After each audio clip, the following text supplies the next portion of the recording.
আমার নবী আমার আল্লাহর বান্দা, কোনো সন্দেহ নাই। কিন্তু আমার নবী আল্লাহর বন্ধু, এতেও কোনো সন্দেহ নাই। যদি বন্ধু না হতে, এটা আপনারা সবসময় শুনেছেন, সমস্ত নবীদের নাম আমার আল্লাহ নেন নাই। আমার নবীর নাম একবার নিলে ইয়া মোহাম্মদ বললে গুনাহ হইতো। আল্লাহ তো মালিকুল মুলক, কেন নিলেন না কোরআনে পাকের মধ্যে? আমি প্রশ্ন ছেড়ে দিয়েছি, আপনারা নিজেদেরকে গিয়ে বাসায় জিজ্ঞেস করবেন। এটা আমার নবীর বন্ধুত্বের দাম দিয়েছেন আমার আল্লাহ, এটাকে বলে শানে মাহবুবিয়তে মুস্তাফা সাল্লাল্লাহু আলাইহি ওয়াসাল্লাম। আপনি দেখেন আজান কেন দেন বলেন তো? নামাজের জন্য। নামাজ কার জন্য পড়া হয়? আল্লাহর জন্য। তো নামাজ আল্লাহর জন্য, আজান নামাজের জন্য। এখানে নবী আছে নাই, কিন্তু আজানের মধ্যে নবী আছে কেন?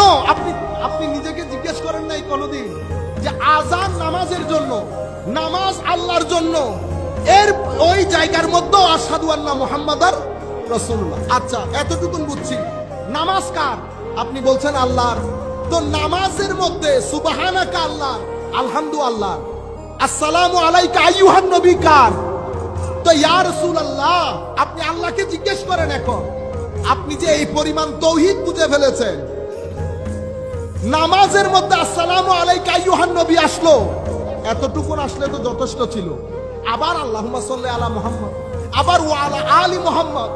আপনি কি আল্লাহকে শিয়া বলবেন? আপনারা আমার নবীর মাহবুবিয়ত, আমার নবী আল্লাহর কোন পর্যায়ের বন্ধু সেটা বোঝার চেষ্টা করেন। নামাজ আল্লাহ, সেই নামাজের মধ্যে আমার নবীর উপর দরুদ পড়তে বলা হচ্ছে, নবীর উপর দরুদ পড়তে বলা হয়েছে। নামাজের মধ্যেও আমার আল্লাহ আমার নবীকে ছাড়েন নাই। শুধু নবীকে না, আমার আল্লাহ হেদায়েতের যারা ব্র্যান্ড অ্যাম্বাসেডর, নবী, আলে ভাই, সাহাবী এবং ওলি, আল্লাহ সবাইকে সালাম দিয়েছেন নামাজের ভিতরে। আপনি ওলির কথা বলে লাফ দিয়ে উঠেন, আপনি আল্লাহকে জিজ্ঞেস করেন না, আল্লাহ নামাজ তো আপনার।